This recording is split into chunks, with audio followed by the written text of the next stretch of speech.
Hello, good morning, good afternoon, good evening, wherever you might be. My name is Sean, and I'm delighted you are joining us for today's ESBC community webinar. Today I am joined by Nathan Rose and Rami Munla, who will cover who Fx'd Up My Data, low-code considerations in a modern data strategy. We love hearing what you guys have to say, so remember to join in on the conversation about today's webinar and more on X. Our handle is @ESBC_community, and our hashtag is #ESBC24. Tweet us, tag us, and tell us what you learned. Don't forget to check out our Learning Hub, which is updated with the latest blogs, ebooks, webinars, and how-to videos. You can access and view the Learning Hub by visiting our website at www.sharepointeurope.com and clicking the Content tab at the top. Don't let the learning stop here. Continue to keep up and stay ahead by joining us for our next webinar, Exploring Graph Semantics in Fabric Real-Time Intelligence with Henning Rausch. This webinar will take place Wednesday, 18 September 2024 from 11 a.m. to 12 p.m. CEST. For more information on this webinar, please check out www.sharepointeurope.com/register for webinars. Final sale alert. Don't miss out on Europe's first dedicated Microsoft Fabric conference in Stockholm. The late bird sale ends on September 11th, so act fast to secure your spot and save big. Join us at #FabCon Europe for an exciting deep dive into Microsoft Fabric, Azure AI, Power BI, Azure SQL, data warehousing, customer stories, data engineering, and much more. This is your last chance to save and be part of an amazing learning experience where you connect with industry leaders and discover the latest in tech innovation. Don't wait, book your spot today at www.sharepointeurope.com/European Microsoft Fabric Community Conference. Early bird sale alert for #ESBC24. This deep dive into latest governance, Azure, SharePoint, Copilot, Microsoft Teams, Viva Topics, API, AI, Microsoft Entra, Power Automate, Microsoft Purview, and more. Don't miss out. Register your interest today at www.sharepointeurope.com/pricing. This webinar will be recorded and added to the Resource Center, where you'll be notified by email when it's available. And now, I'm going to pass you today's webinar presenter, Nathan. Hello, Rami. Thanks for joining us today. Hey, Sean. How's it going?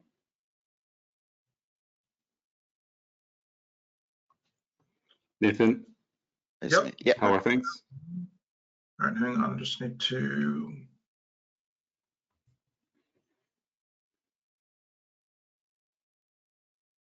All right. Yeah, Are you I can see your screen there, Nathan. You seeing the presentation? Yeah, I can see it there. I can see it. Okay, great. Let's. All right, you guys are okay. You seeing the slides advance? Yeah, I joined together. Yeah. Fantastic. Okay, let's get started. All right. Good afternoon, Kia ora, everyone. Welcome to Who Fx'd Up My Data? Low-code considerations in a modern data strategy.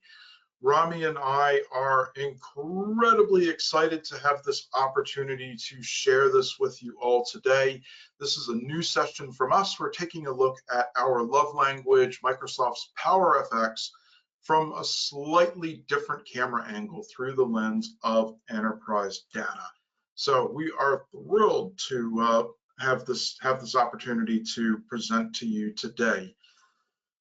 Quick overview of our time together. So we're going to start out by taking a look at what PowerFX is and why you should care about it. We'll then take a look at the places where PowerFX interacts with your enterprise data. And then with that in mind, Rami's going to take you through how you should be thinking about leveraging PowerFX in your enterprise data strategy. Now, on the right, you might see the selfie of a typical CIO who sees what happens when their makers start generating data with low-code technologies, and they're literally freaking out because anyone can create enterprise data. But don't worry, by the end of this session, you'll feel incredibly comfortable with PowerFX and how you can leverage it with your data and in your organization. Quick introductions about us. Rami, do you want to quickly introduce yourself? Yes, absolutely. Thank you, Nathan. So Nathan and I are both living in New Zealand. We've been MVPs for a while, and we love PowerFX. We've been working with it for quite a while. In fact, before it actually was available for general availability, Nathan and I were playing with the private previews and then just fiddling with it. We loved the language. We see a lot of potential for it, and that's why we wanted to share some of that love with you guys and some of the consideration that we should take into account. Nathan and I are quite active in the New Zealand community as well as across the world. So we run the New Zealand Business Application Summit in here. We usually do it across 3 cities in New Zealand. We're co-organizers as well as presenters and leaders for the actual event. We also do regular user groups. I run the Wellington Power Platform user group, and Nathan is a contributor to the Auckland Power Platform user group and Dynamics 365 as well. So yeah, we're actually thrilled to be here. We love doing those online sessions and then talk to people across the world. Today, we've got an awesome international audience. So yeah, absolutely looking forward to the rest of the session. Nathan? Thanks so much, Rami. So yep, we're both Microsoft MVPs, incredibly passionate about PowerFX and sharing the love of low code with everyone. All right, so let's get started with what PowerFX is. PowerFX is Microsoft's low-code love language that's used to customize the Power Platform. And it's got a number of characteristics that make it unique compared to other development languages. So to start with, it's open source. It's comprised of human-friendly commands that anyone from pro devs to makers can pick up and quickly start using. It's strong typed and declarative. Now, if you're not familiar with those terms, don't worry, I'm going to explain them shortly. It's always live, and it basically works just like Excel. Now, PowerFX has only been around for 3 years. It was first announced in November of 2021 at Microsoft's Ignite conference, and in that time, it has proliferated across the Power Platform. So it started life in Power Apps and Canvas apps specifically. So if you've worked with Canvas apps, then you've had some hands-on experience with PowerFX. In that time, it's since spread to the model-driven app by way of custom pages and modern commanding. And then a couple years ago, PowerFX started coming into Dataverse, and that's where we're going to spend a good chunk of our time today. So 2 years ago, we got calculated columns in Dataverse, which is a GA feature today. Then last year, we got low-code plugins and the command line interface. And then a bit later, PowerFX came to Power Automate Desktop, Copilot Studio, and then in May this year at Build, Microsoft announced that PowerFX was coming to Power Pages. So it has proliferated across the Power Platform in a very short period of time. So what we'll do now is we'll just run through some of these unique characteristics of PowerFX and what make it so special as a development language. And I want you to keep this thought in the back of your mind as I'm running through these, because you'll see a common thread. And that is, PowerFX is designed for anyone to be able to pick it up and quickly use it and be productive with it and ultimately generate data quickly. So firstly, PowerFX is open source. Now you might be thinking, open source from Microsoft? Are you joking? Because up until about 10 years ago, Microsoft was an anything but open source type of organization. However, with Satya Nadella coming in as CEO, they've really embraced open source software. And the fact that PowerFX is open source is proof of just how far Microsoft has come as an organization. And being open source confers a number of advantages on PowerFX. Firstly, we get faster development of functions and bug fixes via the community.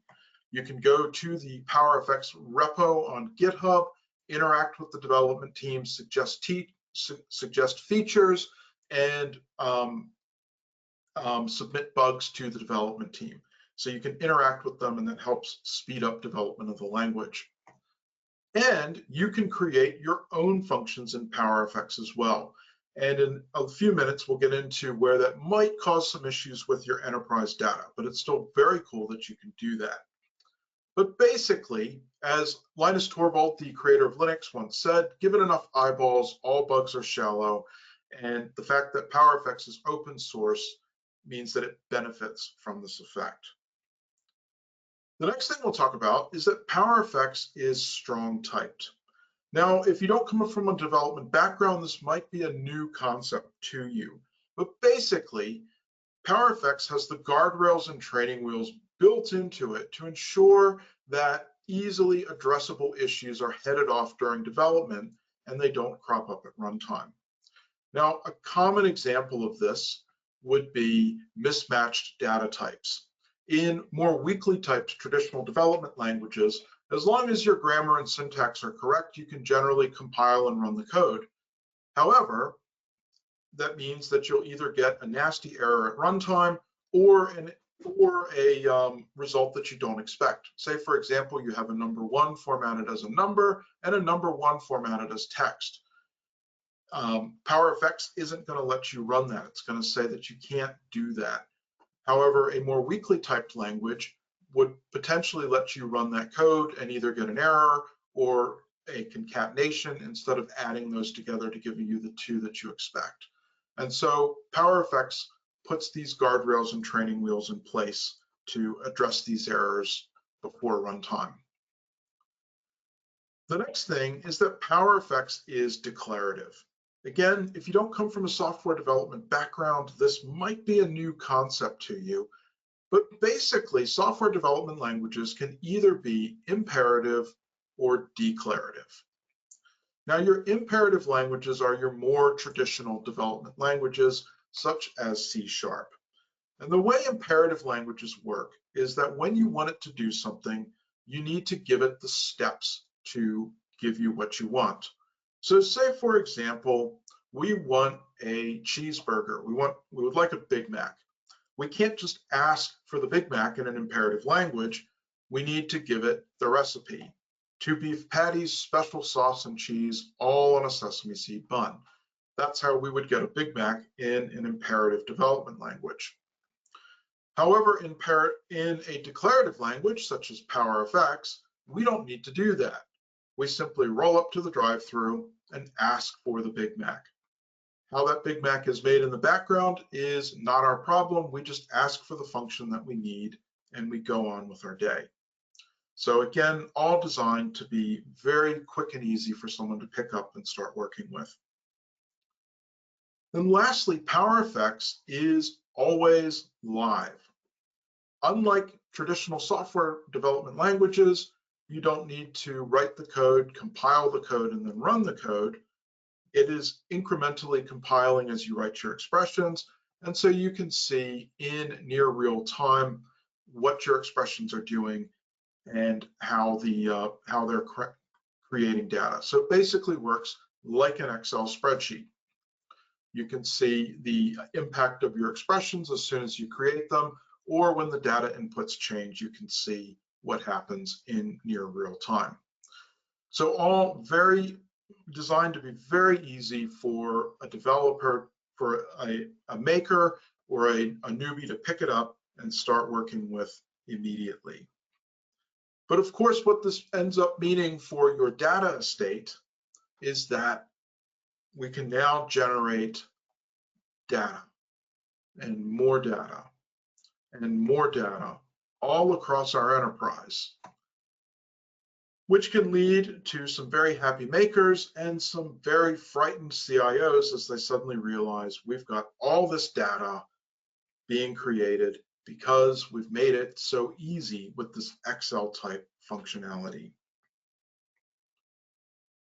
Now at this point, you might be thinking this: what on earth, guys?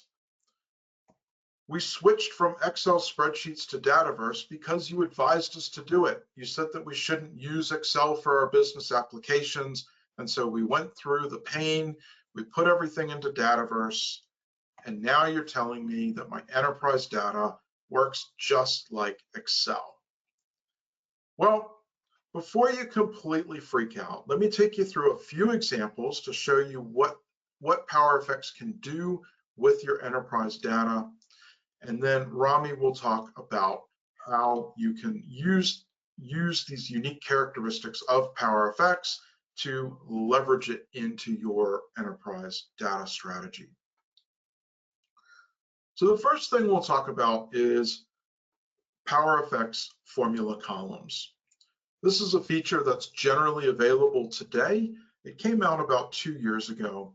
And what it allows us to do is write Excel type formulas to create data in our system. Now, you might be thinking, what's the big deal, Nathan? We've had calculated columns for a long time. But what these do is we basically have the PowerFX command library available to us to do all kinds of data generation, transformation with our data in Dataverse. So you can see here on the screen, this is an example of a column that's using a bunch of nested if statements to interact with data that's on the table to go and put a custom status. So we can do stuff that we couldn't do previously. We can reference data from our many-to-one tables in these formulas. And like Excel, it automatically recalculates when our inputs change. So it lets us do some powerful things that we couldn't do before, that we previously needed a developer for. However, they lack audit traceability. So that's something to keep in the back of your mind. Rami will talk about that a bit more later. The next thing is low-code plugins. This is still a preview feature from Microsoft. It was announced last year at the Build conference. But for the first time, makers can create synchronous business logic in Dataverse. This is something that previously required developer support, and now we can do it with these Excel type expressions. So this is an example of a low-code plugin that's calculating working days between 2 dates. And what we're able to do with these Excel type expressions is get a range of dates and work out which ones are weekdays and which ones aren't. And we're even able to connect to APIs to get public holidays. So these are quite powerful. So with the synchronous business logic, we can do things that we previously needed developers to do. We can bring external data into Dataverse, or we can send Dataverse data out via APIs. We can create replicable business logic. We write it once and we can use it across the Power Platform, from Power Apps to Copilot Studio to Power Automate. However, one thing that we need to keep in mind with this is that makers need to understand things like the execution pipeline. So for example, if we have a low-code plugin that's running pre-operation that's counting rows, the maker needs to understand that the row they're creating won't be taken into account, and they'll need to add 1 to that count expression because the row they're creating doesn't exist yet. However, if they are running it post-operation, they shouldn't do that. And so these are the types of considerations that need to come into effect when you're creating enterprise data with technologies like low-code plugins, particularly when you have makers and functional consultants and people who don't necessarily come from a software development background creating these things. And then lastly, the command line interface. This is an incredibly powerful tool. It's still in preview and it came out last year. As you can see from this screenshot, I used it to generate 100 random contacts in Dataverse. So this allows us to run all kinds of PowerFX expressions to do creates, updates, deletes from a command line in our Dataverse data. It can be used to be run as part of ALM processes, creating test data and environments. We can quickly loop through records to perform updates and other things on them. However, like fire or water, it's incredibly useful for dev and test environments. It can be potentially catastrophic in a production environment. So these are things that you need to be thinking about as you incorporate these technologies into your data strategy. Moving on to the proprietary PowerFX functions that you could potentially create via GitHub, what could possibly go wrong? Well, to start with, we need to look at the functions that come out of the box from Microsoft. These are peer-reviewed and tested extensively before they are released to GA. They work the same way every time, and the source code is always on the latest supported version. However, as I mentioned, in GitHub, we can fork the source code and create proprietary PowerFX functions for our organization. If we do that, then peer review and testing is up to us, which means it could be extensive or non-existent. And secondly, and this is absolutely critical, if we make a mistake in our PowerFX function, we could be creating bad data in our system. Say, for example, we want to create a statistical or financial function that doesn't exist in PowerFX today. If we get something like a decimal position wrong, we could be creating all kinds of bad data in our system before we realize that we've made the mistake. And of course, by forking the source code, we may or may not be on the latest updates for PowerFX. Now, at this point, you might be thinking, can we just ban PowerFX outright? This seems like a little too much freedom for our makers, for our functionals. Should we just put this back in the tube and eliminate the risk from our organization? Because this approach has worked so well with the cloud.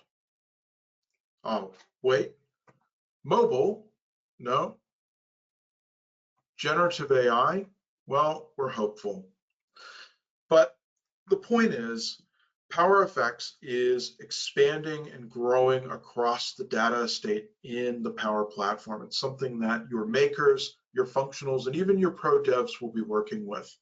And so it makes far more sense to understand this technology, what it's doing, how you can leverage it. And so with that, I'm going to hand over to Rami to talk about how you will be using these considerations to form your enterprise data strategy. So Sean, do you want to go ahead and make Rami the presenter? Yep. I'll do it now. Thank you, Nathan. Thank you, Sean. All right. So Rami. Yep, I can see that. Can't we just ban the PowerFX? Yep. Perfect. So I'll start by talking a little bit about the enterprise strategy that we can consider. So a great sort of helicopter view of PowerFX by Nathan. I think it's really important to understand that once you engage into using a strategy grade or enterprise grade capability, you want to make sure that it covers all the different bases. So some of the things that we would typically look for is consistency in the way we're actually implementing things. So we need to make sure that whenever you're actually building your PowerFX, it will work consistently across the different platforms. And as you could see by Nathan, PowerFX is getting everywhere. And Microsoft sees a lot of potential in that language. They love that, declarative way of doing things. They like to have, this Excel familiarity available with the Power Platform. And that breaks a barrier between what we used to call the technical consultant and the functional consultant. So the technical consultant are, the people that know how to use .NET, how to write some code, and so on. And they might have a more developer background. The functional consultant, on the other hand, they came into proliferation around the time when dynamic CRM became quite popular, where you didn't actually have to be, it's like a transition from being a business analyst that would only look at requirements and just propose ways of building things without actually building them, into someone that actually can do the work themselves, because they have this Power Platform which is all point and click, driven by simple formulas, for example, such as Power FX, but also all the different capabilities that you can do with the Power Platform. So Nathan showed us how you can have Power FX everywhere, whether you're using it with a command line interface, whether you're using it behind formula columns or with Canvas apps and so on. You want that experience to be consistent. You want whatever you're building to behave exactly the same way across all those different platforms, to provide the functional consultant the capability to easily work with this language and those specific capabilities, those specific formulas, and then extend the platform to doing it beyond that. Now, the next part, on top of being consistent, is to ensure that you have traceability over the work that you're doing. So you want to be able to understand that I've built this function specifically for that requirement that came in here. So you want to maybe link it to an Azure DevOps ticket or to your Jira ticket, but more specifically, someone builds it and someone updates it. You want it to be auditable. You want to trace who worked on it, and you want to see the audit log behind it in terms of what it used to be and how it changed. Because given that how you can embed the Power FX in different parts of your platform, you want to remember where it is, you want to see what's happening in there, and you want to be able to go and work with it. So what I'm going to show you over the next few slides is some of the things to consider, but also beyond that is how you can do that traceability and the auditability. So starting with the CLI, the command line interface. I love using the CLI, and the moment I saw it, the first thing that came into my mind is, can we embed the Power FX CLI into some of our pipelines that we run using Azure DevOps, for example, or using whatever pipeline capability that you've got in your system. So this is us deploying a solution from one environment to the other, most likely, in an upper environment like a test environment, a user acceptance environment, or a production environment, using pipelines. But you want to enrich that deployment with some data capabilities. So Nathan talked about generating 100 records, for example, using some random information, which is definitely is capable of doing that. And as you can see, it's available in those screenshots in here. But in that last screenshot at the bottom of the screen, you can see how we're using a patch on an existing record, which is a contact, and then updating the value from the last name. So think about, if you're a functional consultant, you don't know how to write code, you don't know how to write PowerShell, for example, and you want to ensure that when you deploy a solution, you want a little piece of code, a little logic, if you want, a little routine that would go and fetch a record that is available in your destination environment and again go and update it to a specific value. And you can do that using Power FX. So in other terms, again, we're breaking the barrier from those pro devs looking at the code and then only them being able to do that capability, and then handing over that capability into the functional that can also help with updating data. And again, it's a one-liner, very simple. So I'll walk you through the line at the bottom in here. So it's a patch, which means I want to change a record. That record sits in the contacts table. So that gives you the full contact table, and it says, okay, go and look for a specific record in there. And then we're doing a first on a filter on those contacts where the contact ID is a specific GUID in here. So that will ensure that only one record is returned, and we'll say, all right, we'll go and find the last name attribute out of that and then update it to Rambo. And when it does that, it automatically tells you, yep, the contact with that specific GUID has been upgraded and the full name is now John Rambo because we've changed the last name into Rambo. So that gives you the option to integrate it within the pipeline, that repeatability aspect. So you can run it consistently multiple times across multiple environments. And then you can also take your piece of code, and if you want to use something similar within your solution, for example, within your Canvas app, you can do that repeatably and then consistently. So that gives you great flexibility in terms of the PowerFX language using the command line CLI. The command line CLI probably requires an entire session by itself, and then we can run demos on how we can sort of, either use it with a file, which is that example that is available in there, or we can use it with a specific command line, which is the second part in here. So there's different capabilities that we can do. The one thing to note is that typically whenever we do data integration, let's say deployment of data, reference data, data enhancements, data cleansing, sometimes we want the unique identifier, the global unique identifiers, the GUIDs, to be consistent across our environments. That's one thing that PowerFX and the command line specifically doesn't currently do. So typically you would do that by doing a patch contact, default contact. So that says, use default values for a contact, and then you would start blank. And then you would give it within those curly bracket parentheses. You would say, start with a contact ID being a specific one that you define, and then first name, last name, and then you would give it information. Now, when you try to do that, first of all, with the command line specifically, it will not understand default. Then it will tell you, no, that's not something you can do, or it is understood as a keyword, but it's not supported in the command line interface. And Microsoft is working on that, hopefully, to bring it over and then just make sure that it's consistent. And then the other thing is that you won't be able to use the patch. Instead, you will use the collect command. And when you use collect command, then you cannot use the contact ID or override the contact ID because it will complain that this is a read-only field.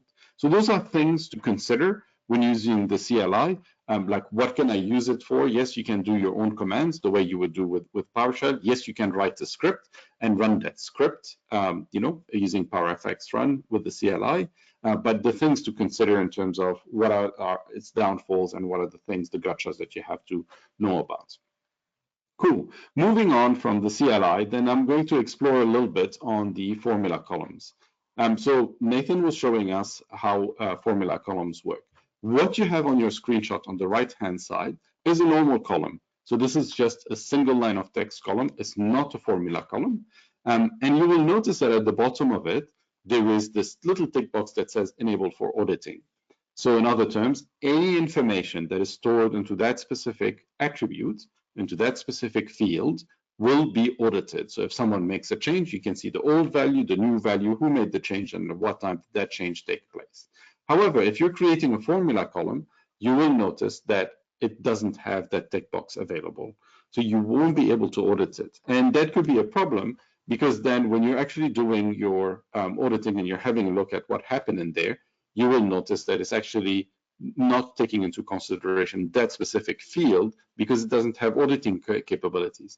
And in a way, it does make sense because when you have a formula column, it's a derivative field. So in an example that I've got on the left-hand side in here, as you can see, it says, if the formula would say, if the last name is equals to Rambo, then the value into that PowerFX field is going to be tough.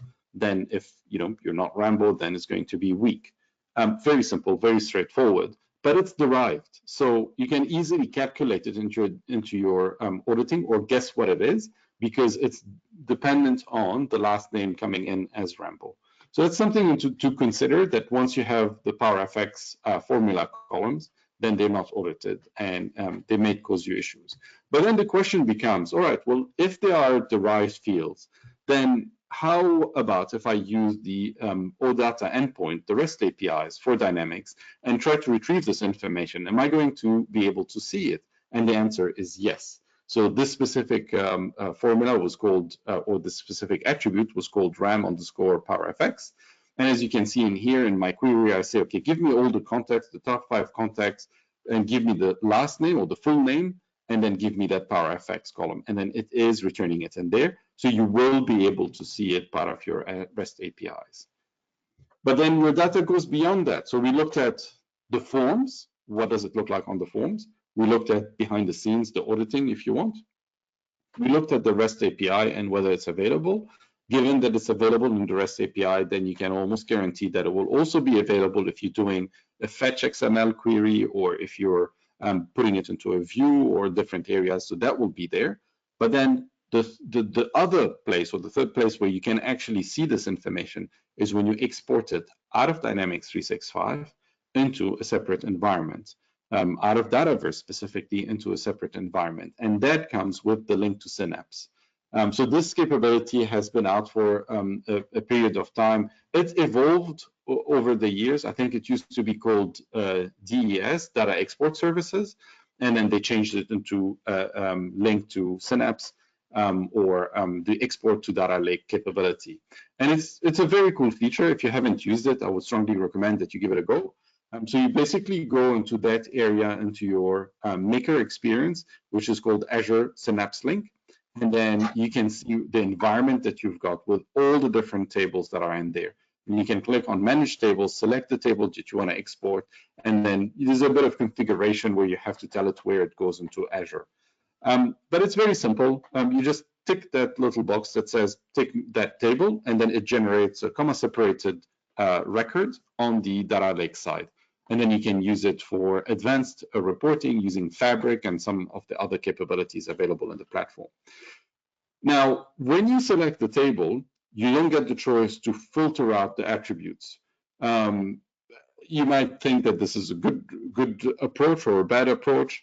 I personally like the simplicity of it, where you just say, I want that table, but often that gives us a bit of concerns, if you want, from our customers that would go, oh, but hang on, there's some sensitive data that I don't want to share or don't want to put into the Azure Data Lake services. And that causes us a bit of hassle to see how we can secure it, how we can remove those fields, how we can ensure that no one can see them, and so on. But again, that's a story for a different day. I can spend an entire hour just talking about the link to Synapse and all the capabilities that are in there and all the goodness that is in there.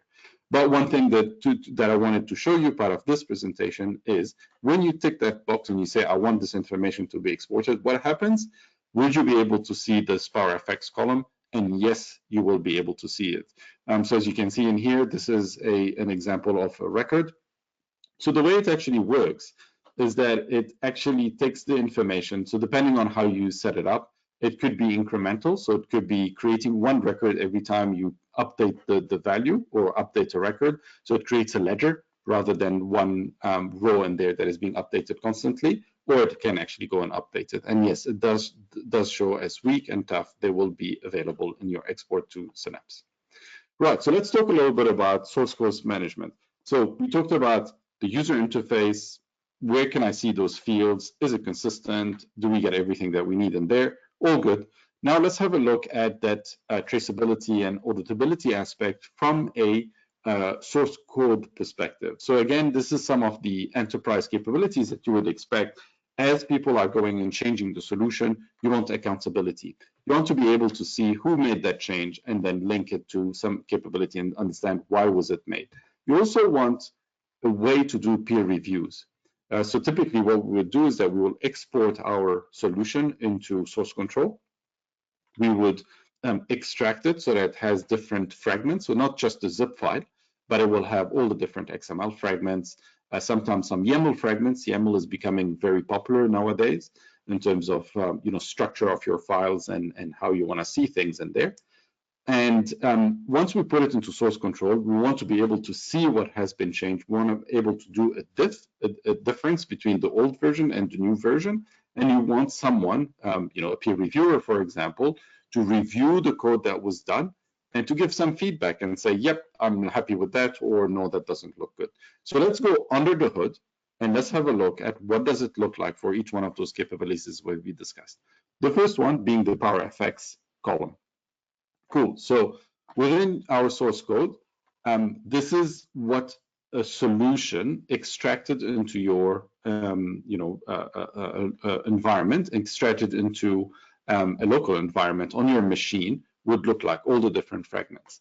I don't want to cover too much, don't want to go too much into the details of what you're seeing on the screen for a couple of reasons. So the first one is that typically when you take your zip file, export solution from your environment and then you extract it, or even if you use the PackCLI to unpack that solution, the content that you're going to see is going to look different than what you see on my screen.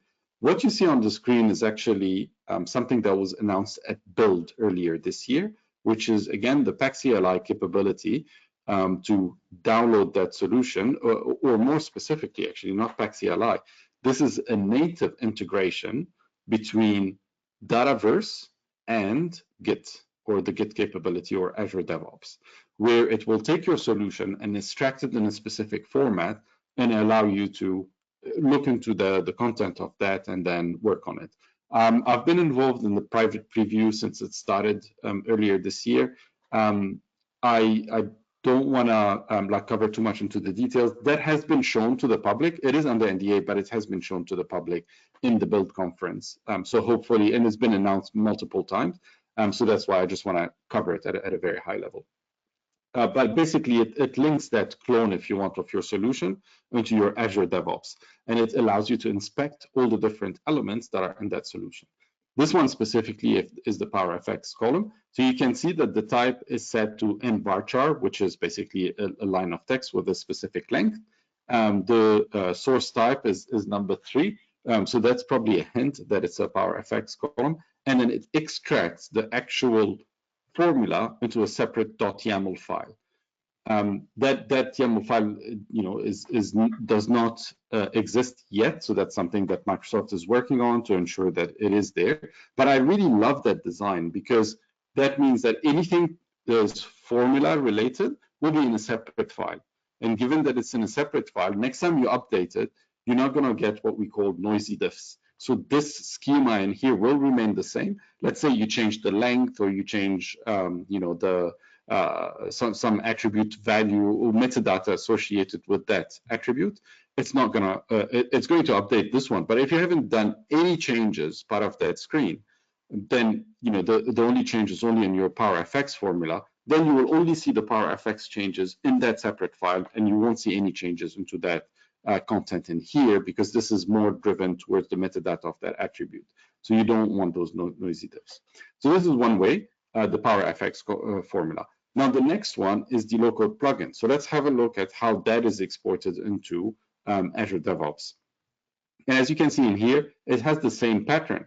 So this PowerFX local plugin is called Rambo Stuff. And then it's extracting some of those capabilities, and it's creating the expression.yaml. And as you can see, it's that one-liner, that one PowerFX formula that we've created. It's its own separate file. So eventually, as you go and make updates to it, then you can go and see only that specific file that has been updated, and then focus on that. Awesome. Now, the next part that I want to talk about is when you have a PowerFX formula that is associated with your low-code plugin. Sorry, this one was the local plugin. The next one is the canvas. So let's have a look at the canvas. Again, this is a capability that you will be seeing in your environments very shortly. They did a demonstration at Build. The private preview or public preview is actually available for everyone to play with. But then if you look at a specific canvas app, specifically at a specific attribute that might have some formula behind it, you can click on view source code or view code behind it. And that will show you the content of it, and it will show you exactly where that formula is available. So as you can see in here, there's a text column, and that text column or that text attribute has a formula behind it. And that says if the input one, which is that one on the left-hand side, input one.text equals Rambo, then turn that into tough, otherwise generate it as weak. So this is the formula column behind that specific attribute. Again, when you export it into source control, you will be able to see it as code.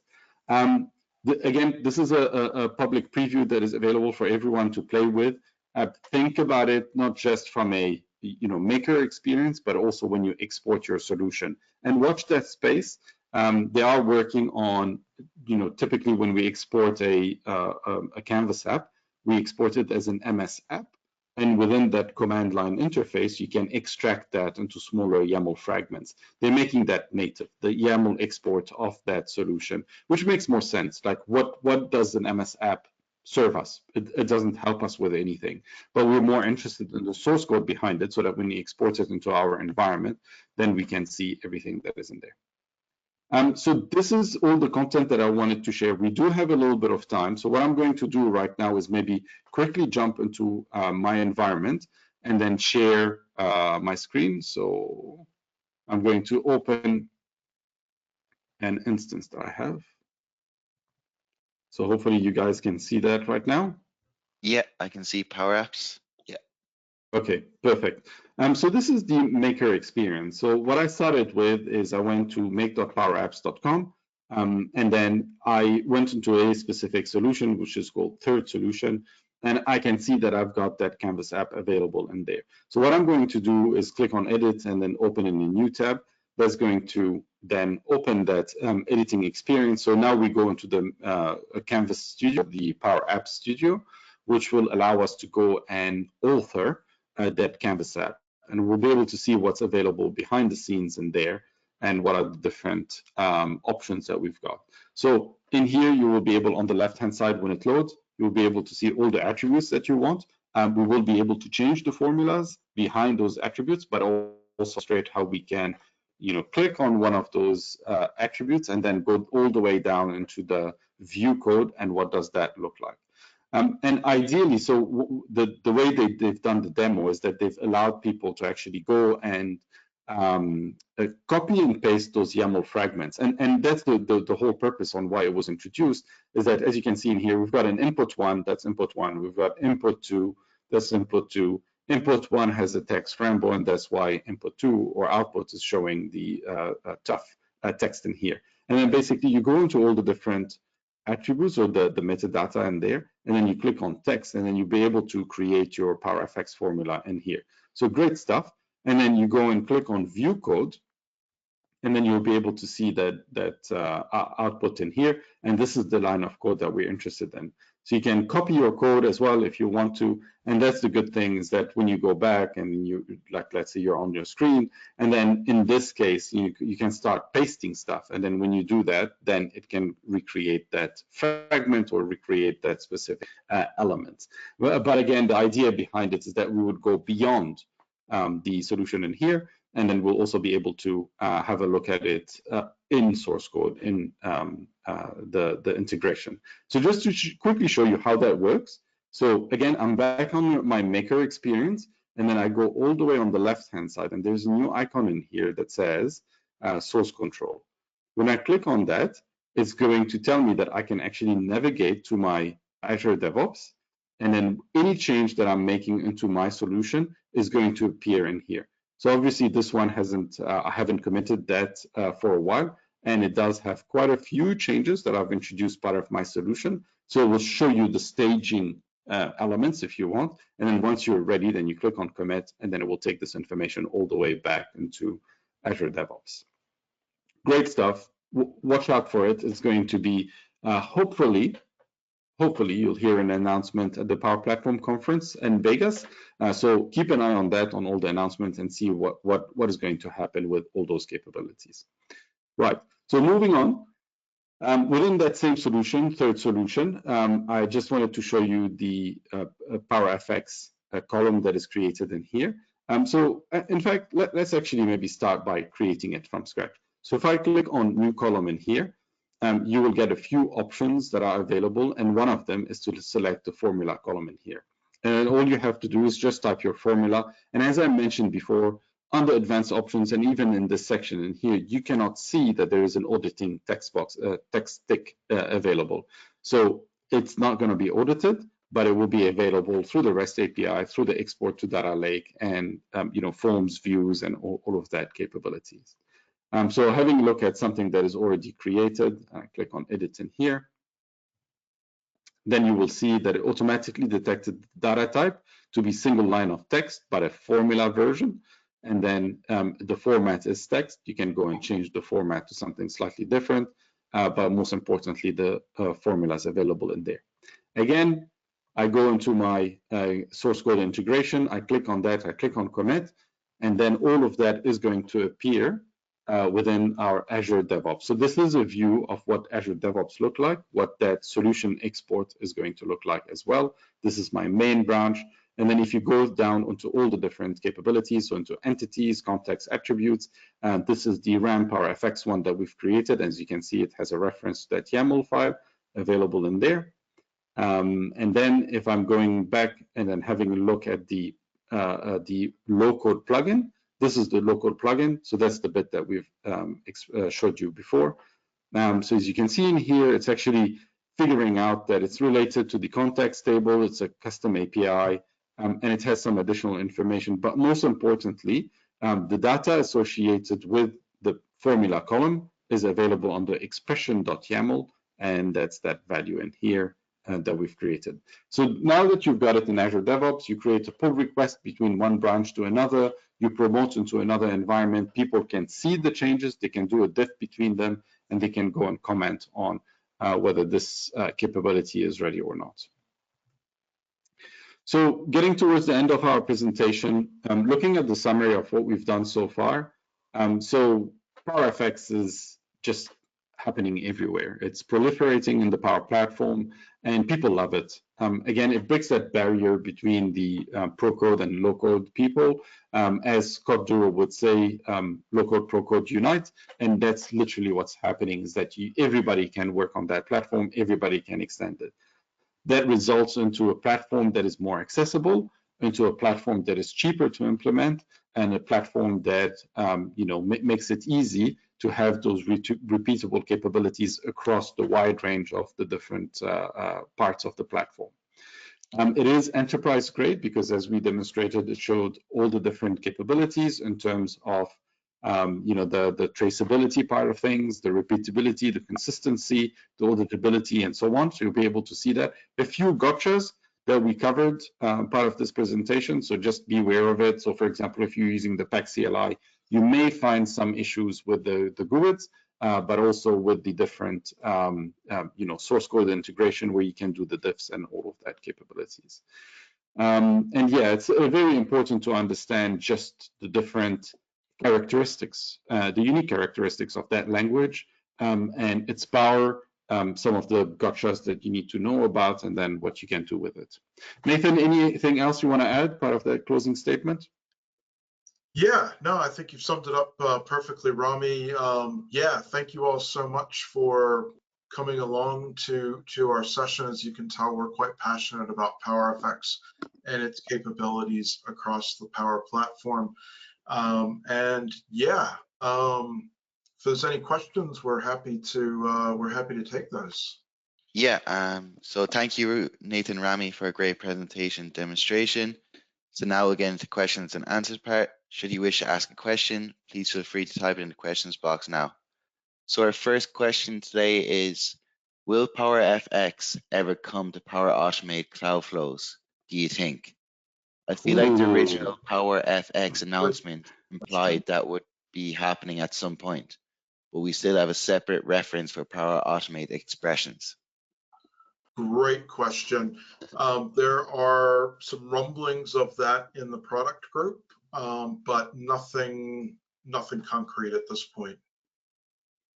Yeah, it is a great question, and it's definitely a question that a lot of MVPs have asked because, as I mentioned in the presentation, we like the consistency of it, and now there's a bit of a discrepancy between Power Automate and the formulas in Power Automate and what we'd expect in Power FX. They are working on it, but it's not something they can switch on and off straight away. And yeah, again, nothing concrete, as Nathan said. It's something that they're keen to have that consistency in there, definitely. Perfect. So the next question there is there any possibility of using Power FX in Microsoft Forms? Forms. Yeah. Sounds like I'm not sure. Yeah. I don't think it's available in there. So that's probably something that Microsoft would go and enable. Nathan does talk quite a lot about the open source version of PowerFX.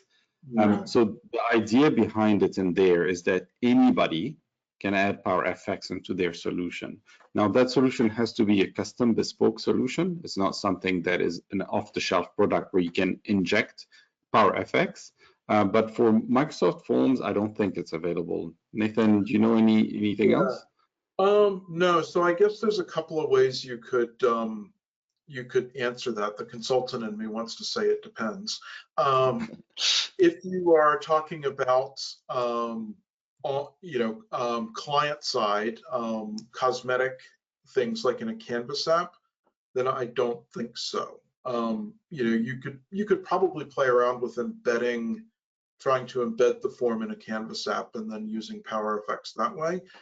If you're talking about the backend data side, then yeah, you could look at using low-code plugins to hook up to the data source that Forms is writing to, either via a custom connector if there isn't a native one, and then manipulating that data with Power Effects. So that's the other side of the coin.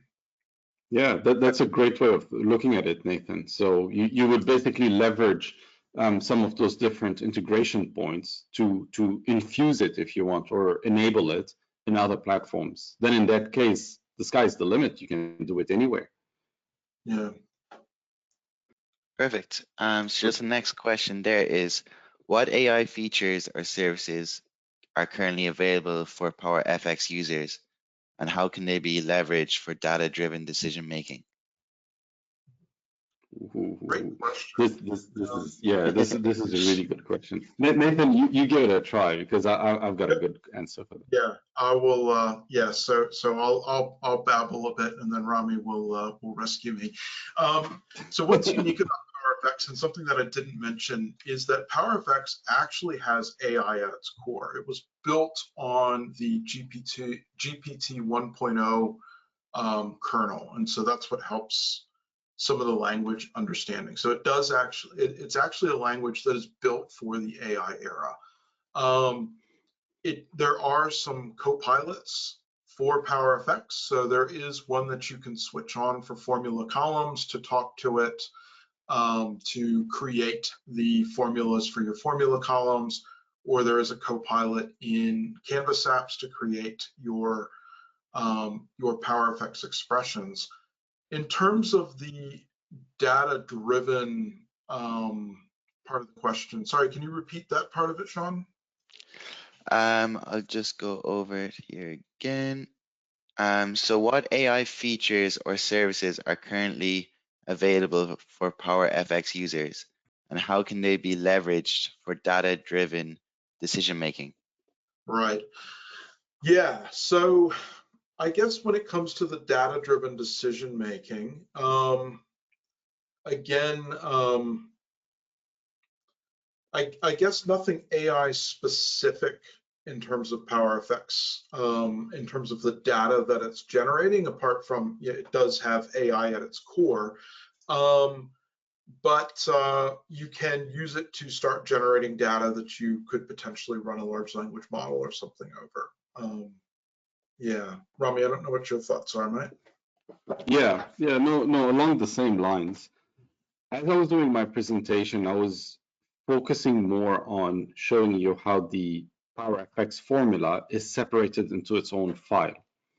And that's not only to minimize the noisy diffs, but it also allows it to be its own file that you can use Copilot to help you understand it or help you build it, right? So think of someone writing C# code. Nowadays, if you're using like the GitHub Copilot capabilities, you can say, hey, create a formula or create a routine that would do X, Y, and Z. And then it will go and figure out exactly where to put it into your file and go and updates it.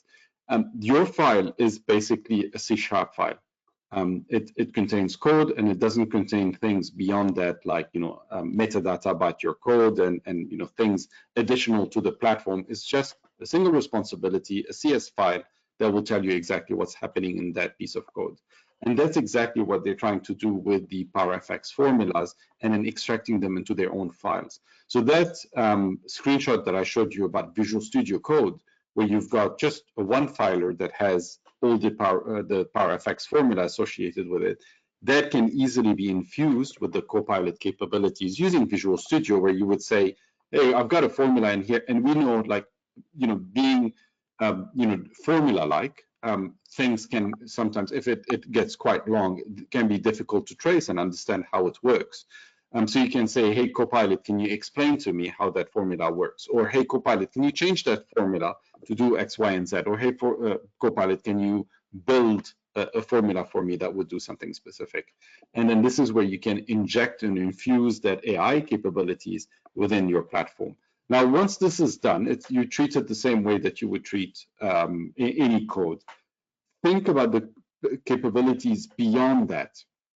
Think about the analysis that you can do. And I think this is the true power of AI that we can see in here, is when you can actually go and say, show me all your formulas, everything that I have in my source code, and go and figure out where I have reusable patterns, where I'm doing similar things that should be analyzed differently, or where I might have a defect and so on. Definitely room for the AI capabilities in there. And we're just scratching the surface. All of that will be enabled in the platform in the near future. So I'm really excited about that. Perfect. So I think just the last question there. What are the key benefits of using Power FX over traditional coding in Power Apps for both citizen developers and professional developers? Oh man, how long have you got? 1 minute. 3 minutes. Yeah, we could talk for hours about that one. I'd say in a nutshell, the advantages are that it is easy to pick up and quickly be productive with. It spans the low code, pro code divide, so it makes it easy for developers and makers or functionals to collaborate. And yeah, Rami, anything else? Yeah, I think usually when a new language like that comes up, then we go and rush to the Microsoft people and we say, oh, what does that mean? We heard a rumor that you're deprecating plugins, you're deprecating C#, you're removing JavaScript and all of that. And you're like, no, just hold your horses, hang on. Those two languages are going to coexist, right? And exactly what you were saying, Nathan. There is room for C#, there is room for JavaScript, there is room for PowerFX. And as the PowerFX language specifically matures, then you're going to have a clear demarcation over when to use the one or the other. There's always going to be an overlap, that's for sure. You can write a C# plugin that will do exactly the same thing that what a low-code plugin would do. The one thing that I really like about PowerFX specifically is how easy it is to build and deploy. Think about a C# plugin. C# plugin, you have to fire up Visual Studio, you have to write your C#, you have to compile a DLL, you have to sign your DLL, you have to use the plugin registration tool, you have to push it into a specific environment, you have to register all the attributes that are going to be used in there, and then make sure you select your right pre or post operation and whatever, and then it's embedded with your solution, and then you can deploy it. And there's plus a lot of consideration that you have to take in there in terms of, is there any security concerns, any, elevated privileges that you have to do, and so on. All of that complexity goes away when you're using PowerFX formulas, because all you have is a one-liner. You just say, I want to do this, and then it figures out the rest for yourself. So in simple scenarios, use PowerFX. But at the same time, I see it as a low-code capability. So just like you have Power Automate, for example, you can do a lot of the C# stuff in Power Automate, but sometimes it becomes way too big, way too complex, not performing enough, where you would realize that actually that was a bad design. I would rather use C#.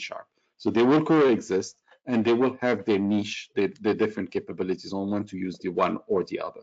But definitely do become proficient in both, because there's a lot of cases where we're like, oh, we need to use PowerFX. And a very good example is the replacement to some of those legacy workflows. So you would have a legacy workflow, or even a Power Automate, which is a bit heavy, to go and update one field based on an input, for example. Total overkill. One-liner with PowerFX and you're done. So definitely there's room for that. Learn about it, figure out when to use it and when not to use it, and then you can master it moving forward. Perfect. So I think that's everything. So on behalf of the ESBC community, we'd like to extend a big thank you to you again, Nathan and Rami, for taking the time today to carry out this webinar. We really appreciate it. Thanks so much for having us. All right. Yeah, thank you very much, and stay in touch. If everybody, would be keen to just send us a ping, say hello, or ask us a question, we're available on all our different social channels, and we'll be more than happy to support you guys. Perfect. So that's the end of today's webinar. You'll find this webinar and more at sharepointeurope.com/. Resource Center. Thank you again to all of you for joining us today. I would hope you join us again soon. Take care. Bye. Bye.